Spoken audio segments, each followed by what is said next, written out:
हमारे news thank channel you. पे।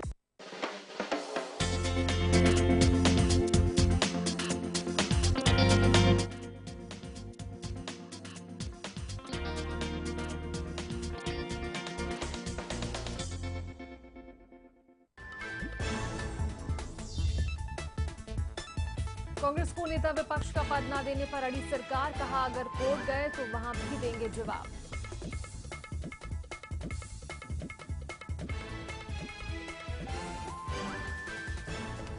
RSS पर बयानबाजी कर बुरे फंसे राहुल, भिवंडी कोर्ट ने समन जारी कर पेश होने का दिया आदेश।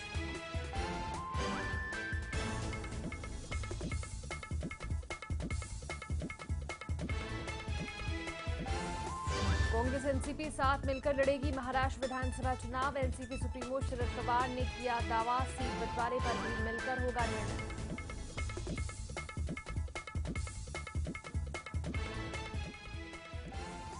पुणे ब्लास्ट मामले में सनसनीखेज खुलासा, धमाके में हो सकता है इंडियन मुजाहिदीन और सिमी के आतंकियों का हाथ।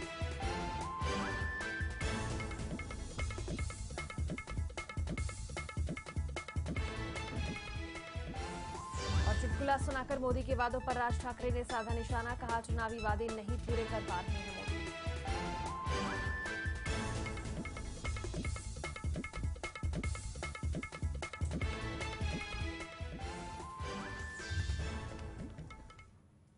आज माह रमजान का 13वां रोजा है और हाजी इब्राहिम शेख की ओर से इफ्तार पार्टी का आयोजन किया गया है। आइए सीधे रुख करते हैं सांता क्रूज में हो रहे इस आयोजन का।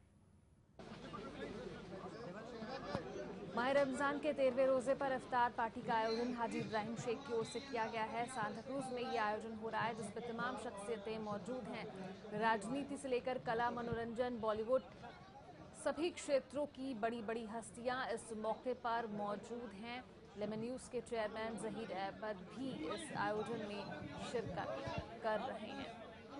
और सबसे हमने बात की और सभी का लगभग कहना यही है कि रमज़ान का महीना पाक महीना होता है। इस महीने में खुदा की रहमत बरसती है और सभी द्वेषों को भुलाते हुए यहाँ पर एक धार्मिक एकता का संदेश देने की कोशिश भी होती है इन आयोजनों के जरिए, इन इफ्तार पार्टियों के जरिए, जिसमें न सिर्फ मुस्लिम समुदाय बल्कि अन्य समुदाय के लोग भी शिरकत करते हैं और आपसी भाईचारे को बढ़ावा देने का संदेश देते हैं। रमजान के इस पाक महीने में इस तरीके के आयोजन होते हैं, इफ्तार पार्टियों का आयोजन होता है जो कि सामाजिक लिहाज से भी काफी महत्वपूर्ण माना जा सकता है।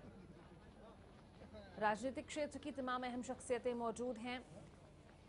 कांग्रेस प्रदेश अध्यक्ष माणिक राव ठाकरे, नसीम खान, मंत्री नसीम खान और विधायक कृपाशंकर सिंह, इसके साथ ही मुंबई कांग्रेस अध्यक्ष जनार्दन चांदोरकर को भी हमने देखा मौजूद हैं इस मौके पर। साथ ही बॉलीवुड की भी तमाम अहम शख्सियतें देखी जा सकती हैं। रंजीत, रजा मुराद, अली खान, शाहबाज खान जैसे तमाम जो सितारे हैं बॉलीवुड के, वो भी इस मौके पर पहुंचे हैं। और सिर्फ मुस्लिम समुदाय नहीं, तमाम अन्य समुदाय के लोग भी, अन्य संप्रदायों के लोग भी शिरकत कर रहे हैं और कोशिश संदेश देने की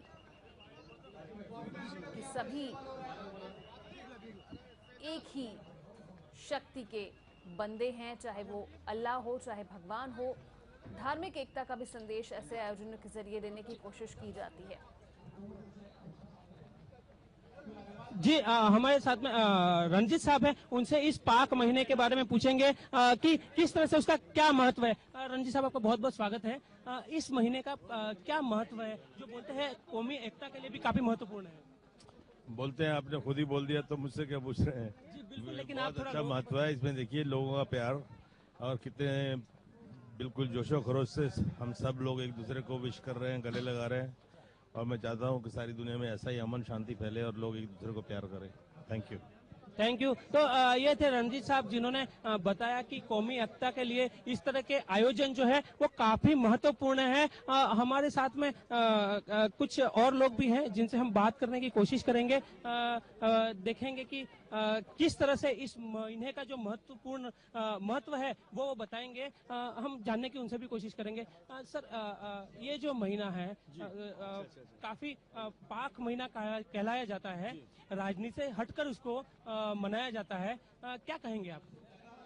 देखो, रोजा जो है ये भूखे रहने का नाम रोजा नहीं है। रोजा जो है पूरे जिस्म का रोजा होता है। रोजा आंखों का रोजा होता है, कानों का रोजा होता है, हाथों का रोजा होता है, पैरों का रोजा होता है, पूरे जिस्म का रोजा होता है। आंखों का रोजा इसलिए कि भाई आंखों को कोई बुरी चीज देखा ना जाए, हाथों से कोई गलत काम ना हो, पैर हमारे कदम कोई गलत राह पर ना चले। इस तरह ये पूरा जिस्म का रोजा होता है। सोच का, दिमाग का भी रोजा होता है, अच्छी बातें सोचे। तो ये रोजा भूखे रहने का नाम नहीं है। रोजा इस्लाम में जो है ये बहुत कुछ सिखलाता है इंसान को। इससे तकवा भी पैदा होता है और इंसान जो है इसमें पूरी तरह एक मुकम्मल तौर पे अपने आप को एक इंसान समझने लगता है। क्योंकि ये महीना ऐसा है कि इसमें सब तरह की पाबंदियां होती है। एक इंसान को एक जैसा कि शैतान कैद हो जाता है, लेकिन नफ्स जो है वो उसका पीछा नहीं छोड़ती। इसलिए रोज़े का नाम ये तकवा सिखाता है। इसलिए हमारे इसमें इस्लाम में इसकी बहुत अहमियत है। और ये जो पूरे महीने के रोज़े रखते हैं और जो इबादत करते हैं, इसमें कई ज़्यादा रोज़ के तौर पर जो सवाब मिलता है, इस महीने में 70% ज़्यादा सवाब मिलता है। जी बिल्कुल। एक पॉलिटिकली सवाल आपसे मैं करना चाहूंगा कि बीजेपी द्वारा इस तरह के आयोजन जो है वो कहीं न कहीं काफी कम देखने को मिलते हैं। जी, जी। और आप काफी बड़े नेता माने जाते हैं बीजेपी में, महाराष्ट्र में। आप क्या मानते हैं इस चीज को कि क्या रीजन है कि इस तरह के आयोजन उनकी तरफ से कम होते हैं? हमारे जो आयोजन होते हैं वो दिखलाए नहीं जाते आपके चैनल पे, और ना ही अखबारों में उसका जिक्र होता है। आज 25 साल से हमारे अपोजिशन लीडर एकनाथराव खड़से हमारे डिस्ट्रिक्ट के अलावा भी बम्बई में कई बार इफ्तार पार्टी उन्होंने रखी, और हमेशा कई 25 वर्षों से वो रखते आ रहे हैं। हमारे बीजेपी की और हमारे अक़लियती सेल की तरफ से पार्टियां होती है, और हमारे खड़से साहब भी हमेशा इफ्तार, तो गांव-गांव में उनके डिस्ट्रिक्ट में तो वो गांव-गांव में इफ्तार पार्टी में जाते हैं, और इफ्तार पार्टी उनकी तरफ से भी होती है और हमेशा होती है। ये अलग बात है कि आपकी मीडिया में वो बात नहीं आई, तो अब इंशाल्लाह ताला भी हज हाउस में बहुत जल्दी इफ्तार पार्टी हमारे खड़से साहब की तरफ से हम रख रहे हैं, और हमारी पार्टी की तरफ से, प्रदेश माइनॉरिटी मोर्चे की तरफ से। तो वो अभी अब मैं आपसे रिक्वेस्ट करूंगा कि इसको आप मीडिया में लाएं। जी बिल्कुल, हम कोशिश करेंगे। मैं एक सवाल आपसे करना चाहूंगा कि जिस तरह से सामाजिक तौर पर और धार्मिक तौर पर काफी महत्व है, आप मानते हैं पॉलिटिकल तौर पर भी इसका महत्व है? पॉलिटिकल तौर पे इसलिए महत्व है कि भाई एक अच्छा मैसेज जाता है और एक भाईचारगी और हमारा एकता का संदेश जाता है उसमें, चाहे वो कोई भी पार्टी की तरफ से हो, लेकिन सभी मिलके एक सद्भावना उसमें रहती है और वो एक अच्छा मैसेज जाए, इसलिए सबकी ये भूमिका है उसमें। जी बहुत बहुत धन्यवाद आपका। तो आपने देखा कि बीजेपी के वरिष्ठ नेताओं का कहना है कि हमारे जो आयोजन है वो कहीं न कहीं दिखाए नहीं जाते, जबकि आयोजन जो है वो कहीं भी पार्टी के तौर पर हो या सामाजिक तौर पे सबके द्वारा इफ्तार में हाजी इब्राहिम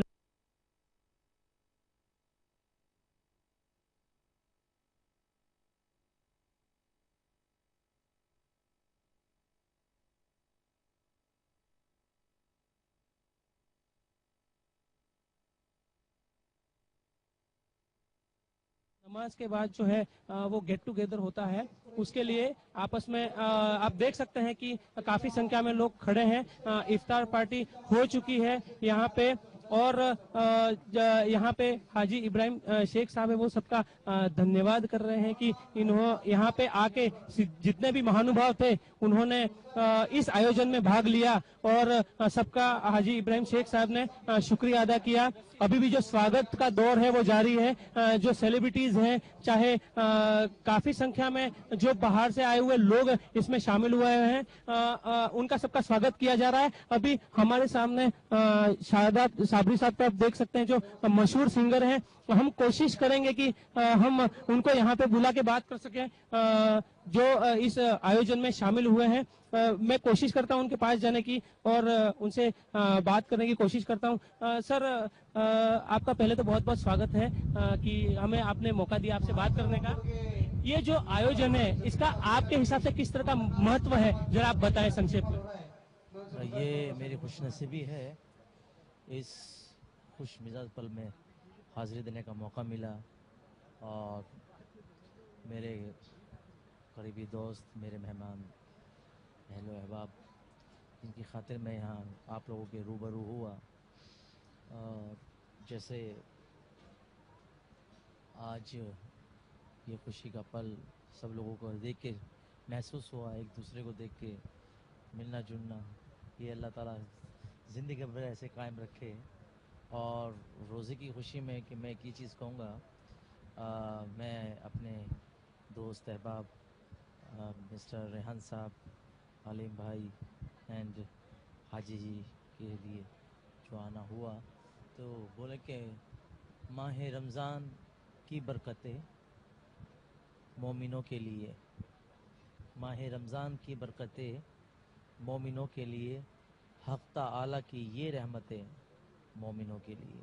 बहुत खूब, बहुत खूब। हाँ सर, आप इतने बड़े सिंगर हैं, आजकल बच्चा बच्चा जानता है आपके गानों को, और आज हमें भी आपसे इस पवित्र मौके पर, पाक मौके पर बात करने का मौका मिला है। हम आपसे गुजारिश करेंगे कि आपके लहजे से लोगों को कुछ संदेश दे, तो हम सब आपसे गुजारिश करेंगे आप गा के सुनाएंगे। अगर कुछ संदेश देंगे तो काफी बड़ी बात हो जाएगी कि आपकी तरफ से लोगों से कुछ संदेश जाएगा।